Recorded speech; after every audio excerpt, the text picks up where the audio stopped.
Mtazamaji wa Hope Channel Tanzania na msikilizaji wa AWR Tanzania, karibu katika kipindi cha mwongozo wa kujifunza Biblia.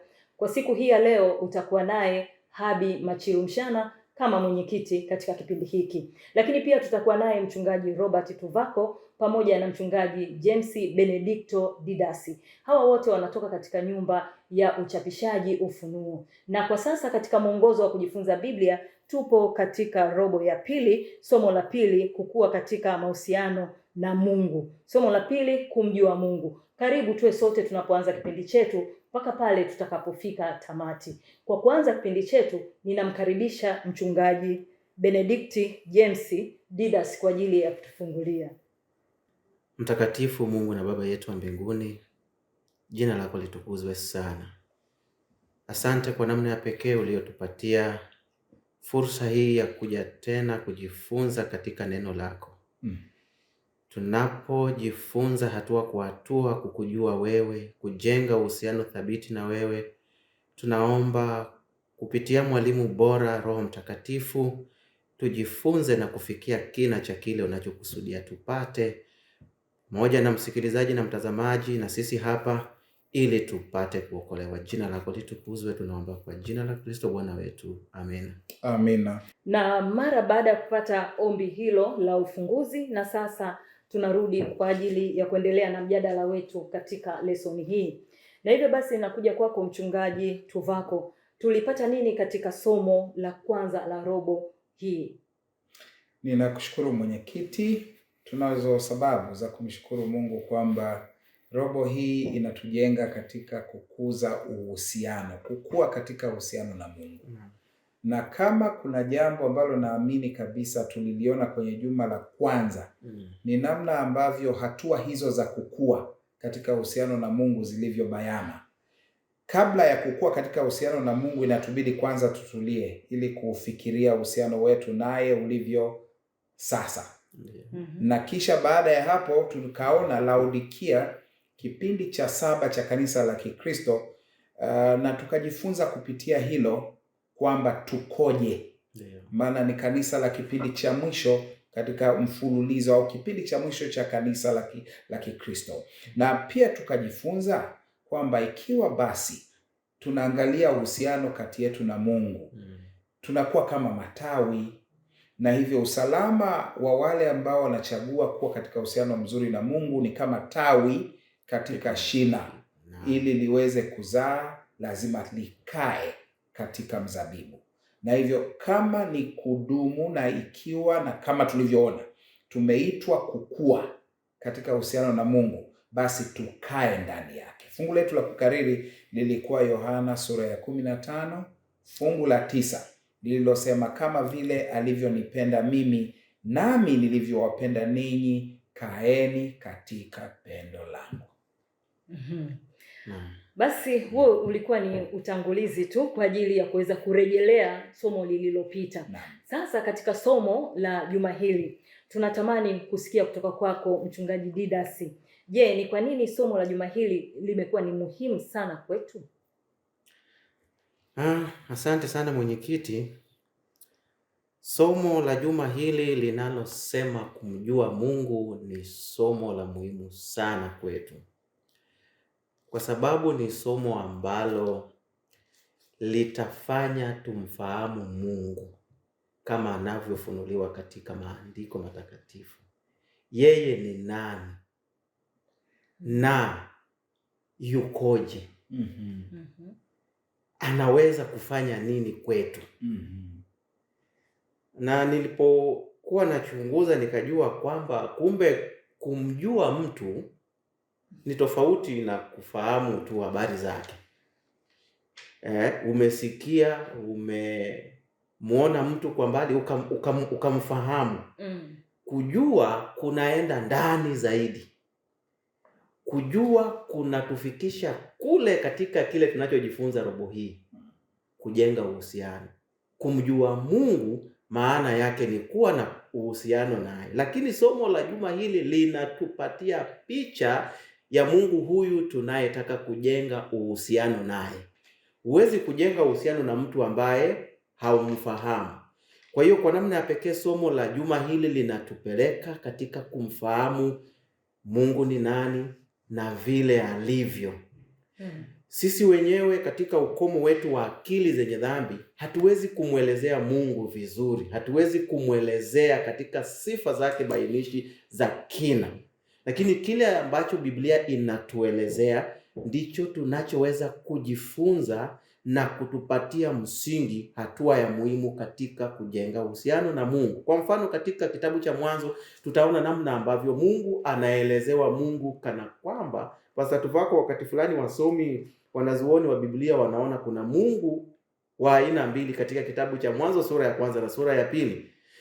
Mwanzo sura ya kwanza kana kwamba inamuelezea Mungu aliyetukuka sana, aliye juu, mwenye uweza, mwenye nguvu, mwenye mamlaka, anayetamka vitu vinatokea. Lakini baadaye sura ya pili tunamuona Mungu wa agano, Mungu Baba rafiki, anayeshuka kwenye kiwango cha chini na kuhusiana na viumbe wake. Kwa hiyo kwa namna ya pekee tutamuona Mungu kwa namna hizo mbili, namna alivyo mkubwa, aliyetukuka, muumbaji, mwenye uweza na mamlaka, lakini pia kama Mungu wa uhusiano, Mungu wa agano, aliye Baba mwenye upendo, aliye rafiki, anayeshuka kwetu. Na fungu letu la kukariri katika juma hili linapatikana katika ile kitabu cha Yohana sura ya 17 aya ya 3, na fungu linasema, na uzima wa milele ndio huu, wakujue wewe Mungu wa pekee wa kweli na Yesu Kristo uliyemtuma. Na kwa ufupi ndilo utangulizi au ufupi wa somo tutakalojifunza katika juma hili. Naam. Basi ninakushukuru pia kwa ajili ya utangulizi huo katika somo la juma hili. Na sasa tunazidi kuendelea ili tupate kuelewa vizuri kuhusiana na somo la pili, somo linalozungumzia kumjua Mungu. Je, picha ya Mungu inawekwaje wazi kwetu leo? Mchungaji Tuvako, natamani kufahamu. Ninakushukuru mwenyekiti. Kama ambavyo limeingizwa somo, tunaangalia leo namna ya kumjua Mungu. Tunaangalia jinsi ambavyo maandiko matakatifu yanamdhihirisha. Unajua, namna nyingi zimetajwa ambazo kwazo Mungu anafahamika kwa wanadamu. Kuna namna ambayo inaweza kuwepo kwa njia ya viumbe asili, vinamdhihirisha Mungu. Kuna namna Mungu anaonekana kwa njia ya matendo yake. Mungu anaonekana kwa njia ya Kristo, alivyokuja na kumdhihirisha. Mungu anaonekana kwa njia ya uzoefu binafsi, watu wanavyomhisi akinena ndani ya maisha yao. Lakini leo nimedokeza tu hizo. Tunachokiona kikisisitizwa kwenye somo letu la juma hili, Biblia, maandiko matakatifu yanavyotoa taswira ya kweli zaidi na iliyo wazi zaidi na thabiti juu ya Mungu. Nikiri kwamba kwenye mwongozo wetu kwenye ukurasa wa 18 kuna kosa dogo tu ambalo linaweza kurekebika. Kuna katika ibara ya pili inaonekana kurudiwa ibara ya 3 katika mwongozo wa Kiswahili, lakini mtiririko haujaharibika hata kidogo. Hivyo jambo hilo la kwanza liko bayana kwamba Biblia inasisitizwa kwamba ndiyo inayomdhihirisha Mungu na kumweka wazi zaidi. Jambo la pili mwenyekiti niseme hapa ni kwamba taswira ile inavyoonekana inadhihirisha jinsi ambavyo anastahili kupendwa. Anaonekana katika namna ambayo kupitia kwenye maandiko haya uweza wake ulivyo mkuu. Anaonekana jinsi ambavyo haki yake ilivyo thabiti, ilivyo perfect, kamili. Anaonekana jinsi ambavyo pia ni mwingi wa fadhili, tena fadhili zinatajwa katika mwongozo wetu za upendo na subira kwetu sisi. Anatajwa pia jinsi alivyo na neema. Neema inayookoa. Hiyo inatajwa kwenye Wakorintho wa pili 12:9. Anavyodhihirisha msamaha kwa watu wake ambao ni sisi ambao tu waovu. Anatajwa pia jinsi ambavyo mapenzi yake yamedhihirishwa katika maisha yetu. Anatajwa pia jinsi ambavyo ufalme wake na haki yake ni vya milele. Nimalizie kwa kusema hili mwenyekiti. licha ya yeye kujidhihirisha hivyo kwenye maandiko matakatifu. Kama ambavyo tutaona leo katika mjadala wetu, adui au ibilisi ametafuta kila namna ya kuharibu tabia ya Mungu na mwonekano wa taswira hiyo. Umeuliza juu ya picha ya Mungu, kwamba inaonekanaje au inawasilishwaje. Mwanzo sura ya 3 aya ya 1 hadi ya 5 inasema jinsi ambavyo mjadala kati ya yeye ibilisi aliyekuwa ananena kupitia kwa joka na huyu mama wetu wa kwanza Hawa anavyoonekana kujadiliana naye, picha ilivyobadilishwa kinyume na jinsi ilivyopaswa kuwa. Neno la Mungu linasema, basi nyoka alikuwa mrefu kuliko wanyama wote wa mwitu aliowafanya Bwana Mungu. Akamwambia mwanamke, ati hivi ndivyo alivyosema Mungu, msile matunda ya miti yote ya bustani?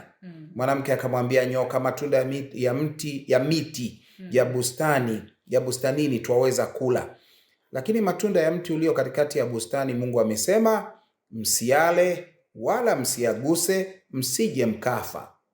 Nyoka akamwambia mwanamke, hakika hamtakufa, kwa maana Mungu anajua ya kwamba siku mtakayokula matunda ya mti huo mtafumbuliwa macho, nanyi mtakuwa kama Mungu, mkijua mema na mabaya. Kwa lugha rahisi, nalomalizia kulisemea hapa, ibilisi kupitia kwa nyoka anatamka kwa mwanadamu kwamba picha ya Mungu sio hiyo mlio nayo. Yeye anaficha kuna kitu, anakuficheni msikijue, na hivyo anagilibu mawazo ya Hawa. Na hivyo tangu mwanzo, pambano kuu ambalo limekuwepo kati ya ibilisi na Mungu liliwekwa wazi bustanini Edeni, alipokuwa akiingiza vidole vyake dhidi ya picha ya Mungu ambayo kwa kweli ilishawekwa wazi katika upendo ambao Mungu aliudhihirisha kwa Adamu na Hawa alipoumba na kisha kuwaumba kwa sura na mfano wake. Tutaliona hili kwa uzaidi. Asante. Na sasa basi nirudi kwako Mchungaji Didas, kwenye habari hii ya kujua Mungu kwamba ni mtakatifu. Katika hapa napata swali kipengele A ambapo kunatupatia changamoto gani kujua Mungu ni mtakatifu, lakini pia kunatutiaje moyo kwamba Mungu ni mtakatifu, sisi inakuwa changamoto kwa vipi na pia inatutiaje moyo? Asante sana mwenyekiti kwa maswali hayo mazuri. Ninapenda tusome pamoja, mpenzi msikilizaji na mtazamaji, katika kitabu cha Mambo ya Walawi sura ya 20 na aya ya 26. Mambo ya Walawi 20 aya ya 26, Biblia inasema, nanyi mtakuwa watakatifu kwangu mimi, kwa kuwa mimi Bwana ni mtakatifu, nami nimewatenga ninyi na mataifa ili kwamba muwe wangu. Lakini ninapenda tena tuende katika kitabu cha nabii Isaya katika ile sura ya 57 na ile aya ya 15. Isaya 57 na aya ya 15.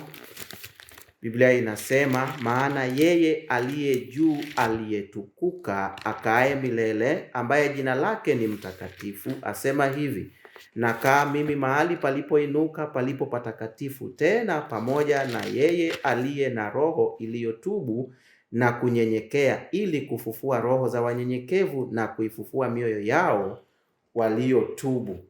Na ningependa kusoma mafungu mengine kama wa Samueli wa kwanza 2:2 inayosema hakuna aliye mtakatifu kama Bwana. Lakini Ezekiel sura ya 38 aya ya 23 inasema, nami nitajitukuza na kujitakasa na kujidhihirisha mbele ya macho ya mataifa mengi, nao watajua kuwa mimi ndimi Bwana. Na kwa mafungu haya, mpenzi mtazamaji na msikilizaji, ukichunguza kwa makini utagundua kwamba kiini cha sifa zote zinazohusiana na tabia ya Mungu, utakatifu. Amina. ndiyo Biblia inaelezea kama kiini cha sifa na tabia zote za Mungu. Biblia inamuelezea yeye kama ni kielelezo cha juu sana kilicho bora cha utakatifu, ikimaanisha kwamba Mungu hapatikani. Ninapenda mtafsiri alivyosema kwamba Mungu ni mtupu wa uovu. Hapatikani na uovu na dhambi, amejitenga nao, yuko mbali sana na uovu na dhambi. Ndiyo maana ya utakatifu. Na mwenyekiti, ingekuwa vigumu sana kwamba Mungu asiye mtakatifu awe mwema kwa 100%. Kama asingekuwa mtakatifu, kwamba ndani yake kuna uovu, kuna dhambi, isingekuwa rahisi kuwa Mungu huyo kuwa mwema kwa 100%. Na tunajua kwamba sifa kuu ya Mungu ni kwamba yeye ni mwema. Hiyo ni tabia yake. Kwa nini? Kwa sababu ni Mungu mtakatifu asiye na dhambi. Kwa hiyo utakatifu ni msingi wa mambo mengine yote. Sifa tunayoipenda sana, au tabia ya Mungu tunayoipenda sana ya Mungu, akitajwa hivyo tunajisikia vizuri kama watoto wake, ni kwamba yeye ni Mungu mwenye upendo. Na hata kuliweka vizuri, sio kwamba yeye ni Mungu mwenye upendo, yeye ni huo upendo. Ndivyo alivyo. Na kwa hiyo Mungu angekuwa sio mtakatifu, upendo wake ungekuwa na maswali. Lakini Mungu ana upendo ulio safi, upendo mtakatifu, upendo usio na ubinafsi, upendo usio na nia yoyote ya kujisifu, ya kujitukuza. Lakini tunapata sifa kadhaa nyingi. Kwa mfano, Mungu ni Mungu anayejua mambo yote. Ujuzi wa Mungu ni ujuzi mtakatifu, kumaanisha kwamba Mungu yeye hana nia mbaya yoyote. Na swali ni hili: ikiwa Mungu angekuwa ni Mungu anayejua mambo yote alafu sio mtakatifu, ingekuwaje rahisi kumwamini Mungu namna hiyo? Kwa hiyo tunamwamini kwa sababu ni mtakatifu na anafahamu mambo yote. Lakini Mungu ni Mungu mweza wa yote. Ni Mungu ambaye anaweza mambo yote, na uweza huu ni uweza mtakatifu. Nafikiria ingekuwaje ikiwa Mungu ambaye ni mweza wa yote si mtakatifu? Angekuwa ni Mungu dhalimu, Mungu mwenye nguvu na muovu kabisa. Lakini swala kwamba Mungu ni mtakatifu inafanya kufahamu kwake mambo yote, kuweza kwake mambo yote. Mpenzi mtazamaji na msikilizaji, Mungu anajua mpaka mambo yale ya viumbani mwetu, kwenye uvungu wa moyo wako. Na sasa kama Mungu anakujua hivyo, alafu sio mtakatifu, ingekuwa ni vigumu sana kumsogelea Mungu wa namna hii na kufanya uhusiano naye. Na swali moja uliloliuliza, kama ningeanza kujibu kipengele cha pili, kwamba utakatifu wa Mungu unatutiaje moyo? Utakatifu wa Mungu pekee ndio unaturuhusu na kutuwezesha kumpenda. Amina. Kumpenda kweli kweli. Yaani hiyo ndiyo inayofanya tumwamini na kumwendea. Kwa sababu huyu Mungu wetu ni Mungu mwema kabisa tangu mwanzo. Tena ni mwema kama nilivyosema mwanzo kwa 100%. Hakuna hata 1% aliyoacha ya wema. Yeye ni mwema kwa 100% hadi mwisho. Kwa hiyo hii ndiyo sababu utakatifu wa Mungu ni muhimu sana, kwa sababu inatufanya tumsogelee na tuweze kuitikia upendo ambao kimsingi ameshadhihirisha kwetu. Na umeuliza swali lingine la pili, inatupatiaje changamoto? Tunapata changamoto gani? Napenda kumwambia mtazamaji na msikilizaji kwamba wito wetu ni wito wa utakatifu. Kama lile fungu lililosoma la kwanza la Mambo ya Walawi 20:26-20 anasema mtakuwa watakatifu kwa sababu mimi Mungu wenu ni Mungu mtakatifu. Petro anatolea mwangwi mahali fulani akiwaita Wakristo kwamba ninyi ni uzao mteule, taifa takatifu, watu wa milki ya Mungu. Ndio mwangu uliotolewa hata na Paulo, hata Yesu. Wito wake kwa wanafunzi, wafuasi wake, ni kukua katika utakatifu. Kwa hiyo changamoto tunayopata ni kutengeneza maisha yetu ya akisi maisha ya Baba yetu Mungu anayetupenda. Maana yeye hapatiani na uovu. Amen. Wanadamu ambao ungeweza kuwaadmire, ungeweza kuwatamani kuwa kama wao, kama ingekuwa tunaruhusiwa kuwaiga watu na kutamani kuwa kama wao, maana kielelezo chetu ni Kristo Yesu. Lakini kuna watu ambao walifanya tua, angalau wengine katika maono, wakafika mbele za Mungu. Tukutana na Musa, Isaya, tukutana na Yohana, Ezekiel. Walipomuona Mungu, Kisha wengine walitetemeka, walivua viatu, walianguka chini kifudifudi, wengine walikuwa. Yohana kwa mfano kule Patmo, kilichonifurahisha zaidi, unajua Yohana alikuwa akiegemea kwenye kifua cha Yesu mara zote wakiwa naye. Lakini kule Patmo Yohana alipomuona Yesu, alianguka akawa kama aliyekufa. Yule Yesu aliyetukuzwa sasa, alipomjia alikuwa kama aliyekufa. Danieli kule kando ya mto Ulai, kule Babeli anapotokea, alitetemeka, anasema hakuna nguvu iliyosalia ndani yake. Musa alipokwenda mlimani, uzoefu wake wa kukaa na Mungu kwa siku 40, hata aliporudi kwa Waisraeli walimkimbia, alikuwa na mng'ao wa ajabu kwa sababu ya utukufu wa Mungu. Na kwa mwenye dhambi, Mungu ni moto ulao. Ndio ile changamoto ni kwamba ili uweze kustahimili kusimama mbele za Mungu huyu sasa, umwendee kama baba rafiki mwenye upendo, na hatimaye Yesu anapokuja upate nafasi ya kwenda mbinguni kumwona uso kwa uso. Lazima utafute utakatifu, ambao Paulo anasema kwamba tafuteni kwa bidii kuwa na utakatifu, ambapo hatuwezi kumwona Mungu pasipokuwa na huo. Mama wetu wakati fulani katika maono yake, alipokuwa katika maono, kitu alichoweza kufanya ni kulia tu, utukufu, utukufu, utukufu. Maana ndicho alichoona na ndicho alichoweza kueleza kwa mengi aliyoona katika chumba cha enzi cha Mungu. Kwa hiyo sisi ni wenye dhambi. Na Mungu wetu ambaye anatutafuta kama baba rafiki ni mtakatifu mno. Ni lazima tutafute kutengwa na uchafu wote wa dhambi, tuweke uovu kando, tutengenezwe maana ni neema yake inayotutengeneza kuwa na tabia njema kamilifu.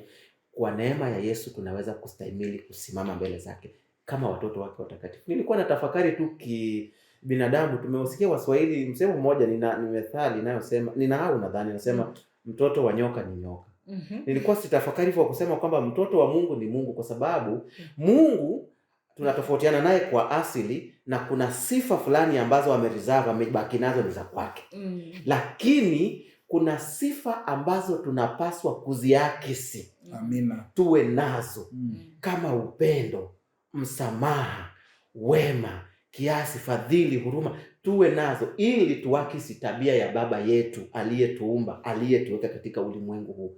Ili angalau kwa kudhihirisha hilo tuweze kuonesha kwamba tunaishi katika uhusiano huu tunaoujenga hapa, na hatimaye tuweze kwenda kuishi katika kuwepo kwake milele kule mbinguni. Asante Mchungaji Didas kwa maelezo ya kina kabisa kuhusiana na swali hili ambalo lilikuwa limejitokeza, kumjua Mungu kwamba ni mtakatifu. Tumeweza kupambanua na kuona changamoto, lakini pia na vile ambavyo tunaweza kutiwa moyo kwa utakatifu wa nani? Wa Mungu. Sasa mtazamaji, tunakwenda kupata mapumziko mafupi, na mara baada ya mapumziko hayo tutarejea kuendelea na mwongozo wa kujifunza Biblia.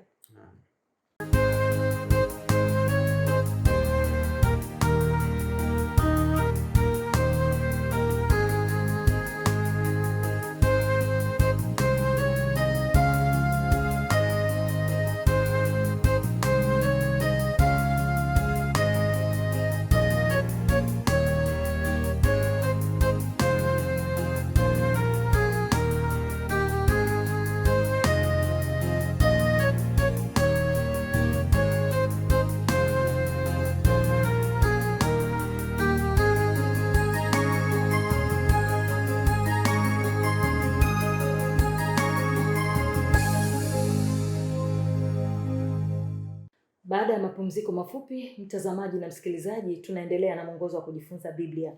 Ninarudi kwako Mchungaji Tuvako. Mtume Yohana anatumia lugha lugha gani hasa katika kumdhihirisha Mungu kwetu? Nakushukuru mwenyekiti.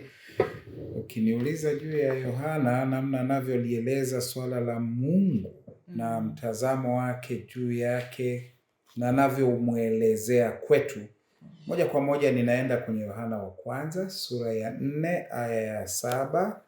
Nadhani nikisoma kwa muktadha ule hadi ya 19 si mbaya.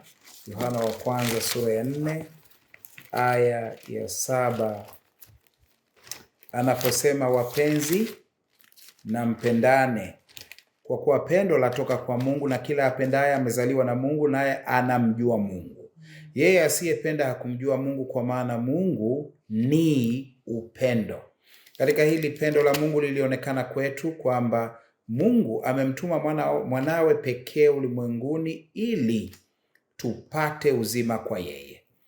Hili ndilo pendo, si kwamba sisi tulimpenda Mungu, bali kwamba yeye alitupenda sisi, akamtuma mwanawe kuwa kipatanisho kwa dhambi zetu.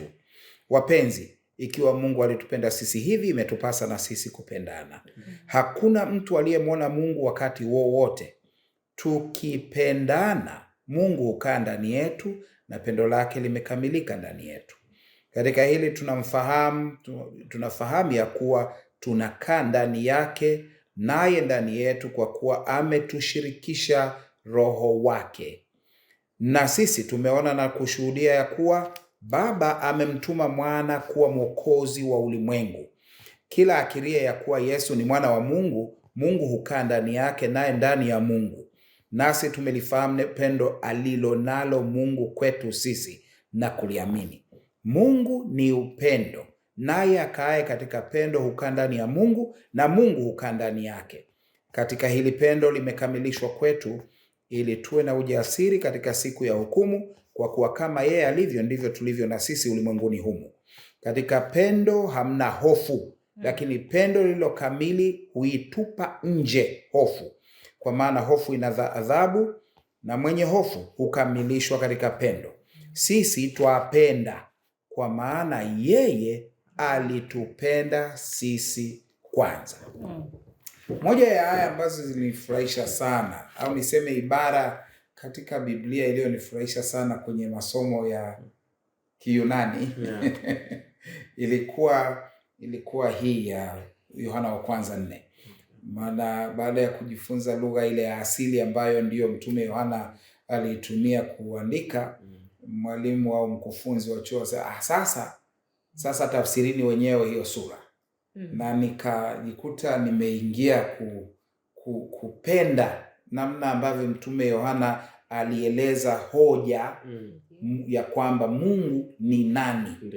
Nasi tunawezaje kuhusiana naye katika kulinganisha tulivyo kama watoto na yeye kama muumba, lakini pia mwokozi.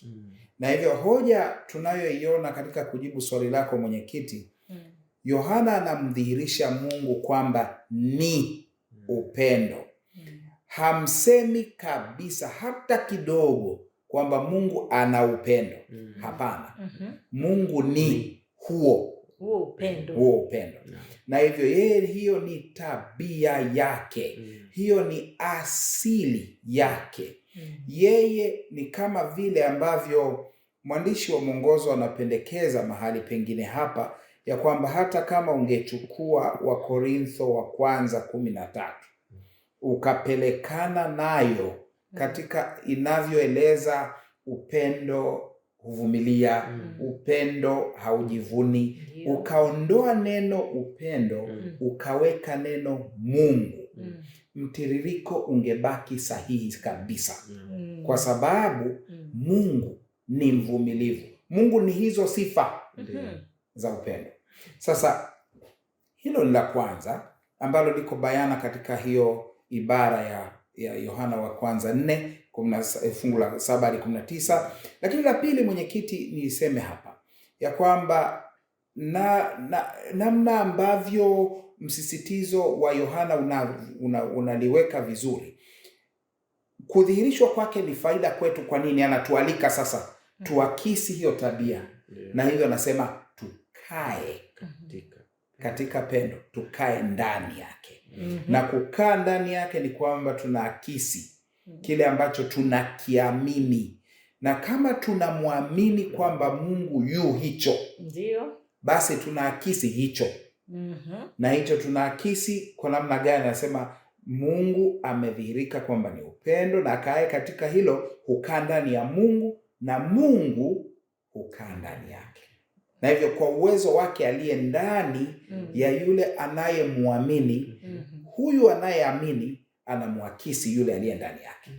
Ni kazi rahisi tu, lakini ni namna ambavyo lugha ya Yohana inadhihirisha Mungu ni nani.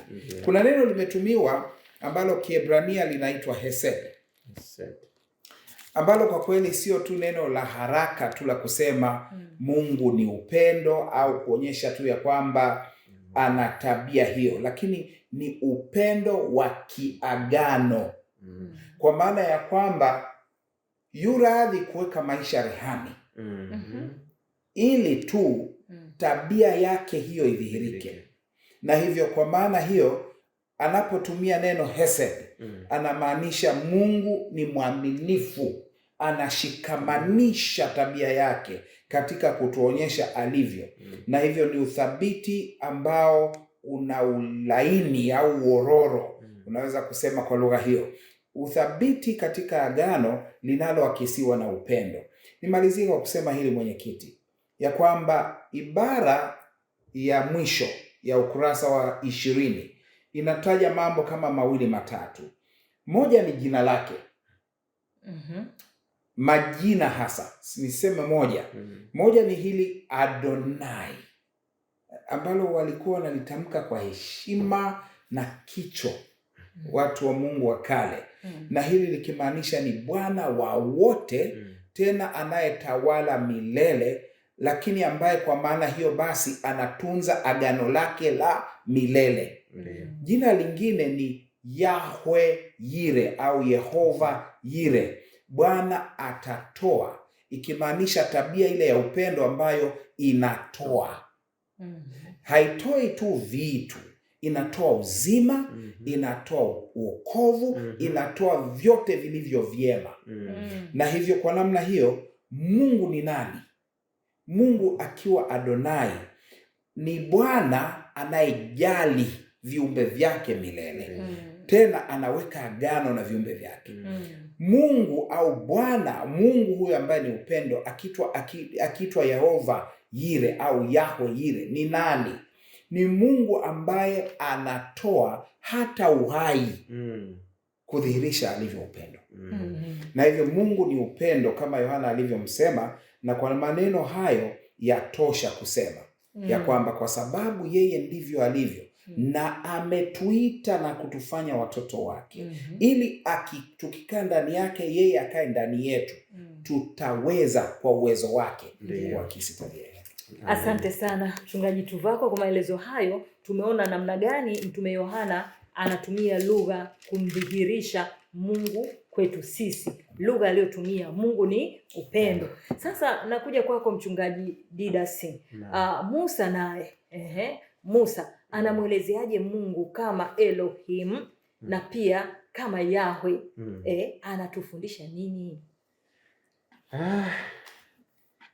Asante sana mwenyekiti. Ninafurahia kumsikia Mungu aliye upendo. Amina. Ya maana katika hilo ninadhani kila mtu anafurahi anaposikia Mungu ni upendo. Amen. Na mimi ninafurahi ninaposikia Mungu ni upendo. Amina. Na hata unachoniuliza tutaona namna Mungu huyu anavyotaka kutengeneza uhusiano wa kiagano na watu wake. Uhusiano uliojengwa kwenye upendo huo. Wakati ambapo mwanzoni picha yake katika sura ya kwanza ya Biblia yetu inamuelezea kama Mungu aliye mbali sana, aliyetukuka, mwenye uweza wa yote, Mungu mwenye nguvu, ambaye neno lake tu linafanya vitu vitokee. Mungu anayetisha na kuogofya hivi. Lakini ukija kwenye sura ya pili ni huyu baba rafiki mwenye upendo ambaye Pastor Tuvako amemuelezea. Na pengine katika maandiko yote kwa msomaji wa Biblia, hata kama mtu hawezi kusoma, ninadhani kama kuna haya ambayo wasomaji wa Biblia, watu ambao wamesikiliza mahubiri, wanaweza wakawa wamelikariri tu, sio mpaka wasome. Ukikurupushwa, hebu tuambie haya moja katika Biblia. Fungu la kwanza au aya ya kwanza ya Biblia inayosema hapo mwanzo Mungu aliziumba mbingu na nchi. Hata nadhani yule mtoto mdogo wa wavumbuzi ndipo wanapoanza kujifunza kukariri mafungu. Ni fungu ambalo linaeleweka sana. Na Musa anapoanza kutuelezea habari za Mungu, anasema hapo mwanzo Mungu, kama kiini cha mambo yote tutakayojifunza, namna anavyojifunua kwetu na kukamilisha mpango wake wa kutusogeza katika uhusiano na yeye. Anatumia neno la Kiebrania linalosema Elohim. Neno Elohim kwa lugha ya Kiebrania ni neno linalowakilisha wingi. Ukisikia him mara nyingi katika lugha ya Kiebrania, kuna vitu vingi. Na ili neno pia linatumika hata kwa miungu ya uongo, miungu ya kipagani, isipokuwa Mungu mmoja ni El. Unapounganisha sasa upate miungu wengi, unaita Elohim. Kilichonivutia sana Pastor wako tulipokuwa tunajifunza kwenye teolojia au hata katika hali ya kawaida ya jamii zetu, katika upagani huo, kila jambo fulani linalohusu maisha ya watu lilikuwa na Mungu mmoja. Utasikia Mungu wa uzazi, Mungu wa vita, Mungu wa mvua, Mungu anayeshughulika na magonjwa. Unapowaunganisha hao miungu, hiyo miungu yao ya kipagani, wanaitwa Elohim kwa wingi wao sasa. Lakini Musa anapotuandikia, anapomtambulisha Mungu mmoja wa kweli, yule ambaye Yohana anatutambulisha kwenye fungu letu, kuna wakujue wewe Mungu wa pekee wa kweli, Musa anamuita Elohim kwa wingi, mpaka nikashangaa kwa nini Musa anamuita Mungu Elohim. Kagundua kwamba ni Mungu aliyekamilika katika mambo yote. Hajapunguka mahali. Ni Mungu ambaye, kwa mfano, kama ningemuelezea katika picha ya wapagani, ukitaka uponyaji, yeye huyo huyo. Ukitaka uzazi, yeye huyo huyo. Ukitaka vita, hata Israeli walikuwa wakimuita huyo huyo. Mungu wa Israeli alikuwa ni Mungu mmoja, lakini anaitwa Elohim. Ni Mungu aliyekamilika, aliye bora, ana viwango vya kuwa Mungu. Na Musa anapomuelezea huyu Mungu, anamuelezea muumbaji mweza wa yote, mwenye uwezo wote kuhusiana na uumbaji wote. Ni Mungu mkuu ambaye yuko nje ya ufahamu wa akili za mwanadamu. Ni Mungu mwenye nguvu sana kiasi kwamba anatamka akiwa mbali huko juu, na vitu vinaundwa, vinatokea. Ni Mungu anayetisha na kuogofya, lakini ni Mungu kama tulivyomwona mwanzoni, mwenye uweza wote. Ni Mungu anayefahamu yote. Ni Mungu anayeweza kuwepo mahali pote kwa wakati huo huo. Ni Mungu mwenye fahari. Ni Mungu mtakatifu. Ndiye huyu Musa anamuelezea katika sura ya kwanza ya kitabu cha Mwanzo. Na nilipofanya research yangu kidogo tu katika hiyo sura ya kwanza ya Biblia, mara 26, kama sio mara 26, lakini katika aya 26 kwenye sura ya kwanza yenye aya 31, Musa anatumia hilo jina Elohim, kukuonesha kwamba huyu Mungu ni kiini cha mambo yote anayozungumza Musa hapa. Kwa hiyo utasikia hapo mwanzo Mungu, sura ya fungu aya ya 3 Mungu, aya ya 5 Mungu, 6 Mungu. Ni aya ya 13, 15, 19, 23 na 30 tu ndipo ambapo atumie jina hili Elohim. Na hili linatuambia, anapoeleza juu ya huyu Mungu, ni Mungu ambaye ukimwendea hakuna linaloshindikana kwake. Amen. Ni mkamilifu ndani yake, tena hahitaji chochote ili awe hivyo. Ni Mungu aliyekamilika na ana uwezo wake wa kuishi bila sisi. Ndio maana sisi tunamhitaji Mungu zaidi kuliko yeye. Tunadhani wakati mwingine kana kwamba Mungu anatuhitaji sana, lakini ni kweli anatuhitaji kwa uhusiano wa ugano, na upendo wake unatuvuta. Lakini kwa yeye kuwa Mungu, sisi hatuchangii chochote. yeye ni Mungu aliye mkamilifu. Kwa hiyo mpenzi mtazamaji, unaweza kumwendea huyu Mungu aliyetukuka mwenye nguvu. Amina. Na una uhakika unaenda kupata yote unayohitaji. Lakini Musa ana switch tena sura ya pili. Basi tupako mwanzoni kule nilisema kwamba wanazuoni, wanateolojia wanaposoma Biblia ni kana kwamba wanaona Mungu wawili. Mungu wa sura ya kwanza, huyu aliye juu, aliye mbali, aliyetukuka, mwenye nguvu, mwenye uweza. Lakini sura ya pili kuna Mungu kama mwingine hivi, ambaye ni Mungu ambaye sasa ni wa karibu sana, anasogea kana kwamba anashikamana na viumbe wake. Kuna jina tofauti ambalo Musa anatumia kwenye sura ya pili ya kitabu cha Mwanzo. Jina hili ni Yahweh. Na bahati nzuri pia Musa anatumia lile jina la kwanza Elohim akiambatanisha na ili jina la pili Yahweh. Ndio maana utakuta huku anasema Bwana Mungu. Yahweh Elohim ni Mungu yule yule ambaye ana uweza wa yote, ila sasa ili jina Yahweh linamuelezea Mungu wa agano. Mungu ambaye anatafuta kufanya uhusiano na watu wake, uhusiano uliojengwa kwenye ule upendo, upendo wa kiagano ambao unamfanya hata sio kushuka tu kuhusiana na watoto wake, yuko tayari kutoa uhai wake kwa ajili ya watoto wake. Kwa hiyo tunachojifunza hapa, kama swali lako lilivyo, ni kwamba tunaye Mungu mweza wa yote. Vyote vinapatikana kwake, maana ni Mungu aliyekamilika katika uzuri na fahari na utakatifu, na mambo yote yanawezekana kwake. Lakini ni baba rafiki anayeshuka kwa watoto wake. Kwa mfano, ukisoma kitabu hiki cha Mwanzo sura ya pili aya ya 7, unaona Mungu huyu anachofanya. Inasema Bwana Mungu akamfanya mtu kwa mavumbi ya ardhi, akampulizia puani mwake pumzi ya uhai, mtu akawa nafsi hai. Unapata picha ya Mungu wa yule wa kwanza aliyetukuka, yule mkubwa anayetamka vitu vinatokea.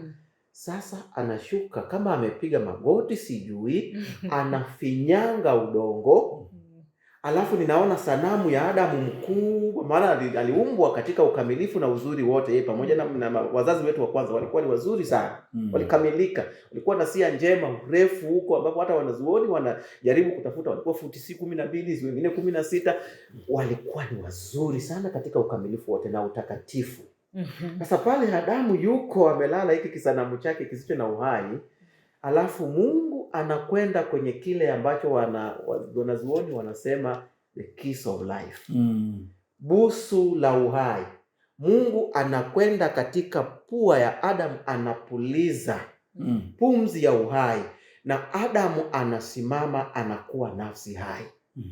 Baadaye anakwenda, niligundua kwamba hata maneno ambayo Musa anatumia kuelezea kuumbwa kwa Adamu na kuumbwa kwa Hawa ni tofauti. Mungu alitumia muda kumremba Hawa, akamfashion, akatokea. Adamu mwenyewe alipomuona Hawa, alianza kuimba kashairi fulani pale, kwa sababu aliona kiumbe asiye wa kawaida. Kwa hiyo alitengenezwa Hawa kwa uzuri huo, anamleta, uhusiano unaanza. Kwa hiyo sura ya pili inatupatia Mungu aliye karibu sana, anayetafuta uhusiano na watoto wake. Ni Mungu ambaye kama ninamsema, sio tu mwenye uweza juu ya uumbaji wote, kwamba alituumba sisi na ulimwengu, lakini ni Mungu ambaye wakati fulani uharibifu wa dhambi ulipoingia, sura ya 3 sasa, ni Mungu anayeshuka kutafuta watoto wake, na siku moja anakuja kuitwa Emmanuel, Mungu pamoja nasi. Mungu anayeamua kuchukua asili yetu yenye dhambi, kukaa kwetu ili akamilishe ukombozi, na sisi tunakuwa wake mara mbili sasa, kwa uumbaji na kwa ukombozi. Kwa hiyo tunaweza kumwendea kwa sababu ana uweza wote, ni muumbaji, lakini ni Mungu mwenye upendo, baba rafiki anayejenga uhusiano. Maelezo yamejitosheleza kabisa kabisa. Nikushukuru Mchungaji Didas. Sasa nirudi kwako Mchungaji Tuvako. Kama ungetaka kumuonesha mtu ambaye asiye Mkristo tabia ya Mungu kutoka katika Biblia, ungeanza kumfungulia wapi? Nashukuru sana. Swali lako ni zito, lakini nitafikiri kwa namna hii.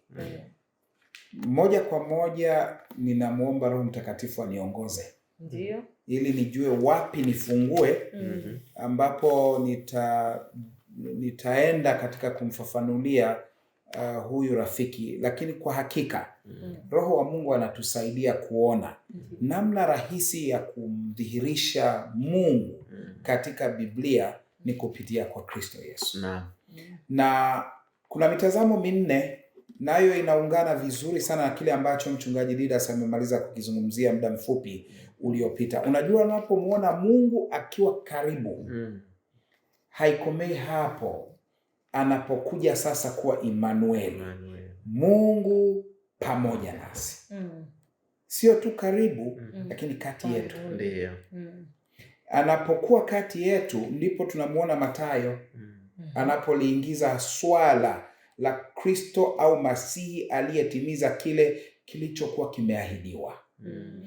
Huo ni mtazamo mmojawapo. Katika Injili tunaweza tukasema mitazamo mikuu minne.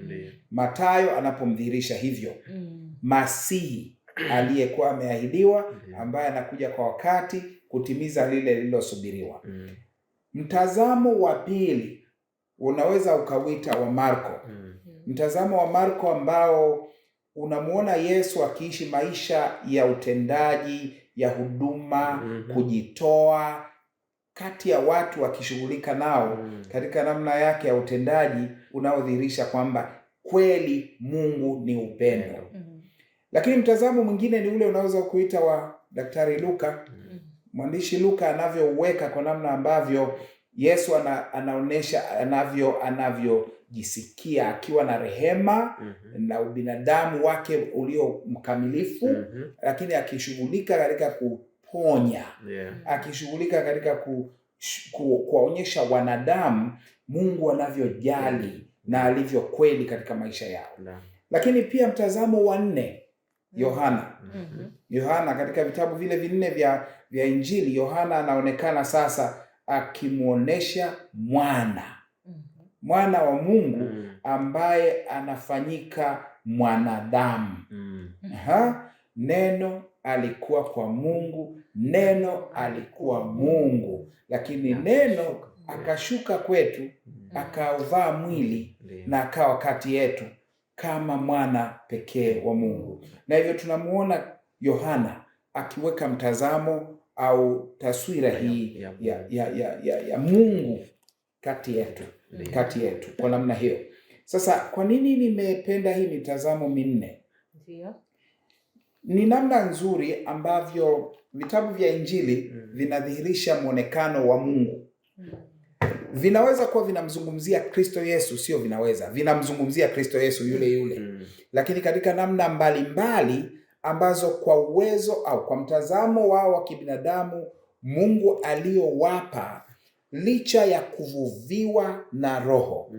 Najua tunaamini katika kuvuviwa kwa Roho Mtakatifu, lakini sio kuandika kiimla kama Roho anavyomvuvia. Mtu anaandika kwa utashi Mungu aliyompatia, lakini akiwa amevuviwa na Roho wa Mungu. Na hivyo Mathayo anapoandika hivi, Marko anaandika hivi, Luka anaandika hivi, kisha Yohana anaandika hivi, na unaona mitazamo yote hiyo ikimweleza Elohim, yule ambaye anaonekana kama ni mmoja lakini mwenye mengi.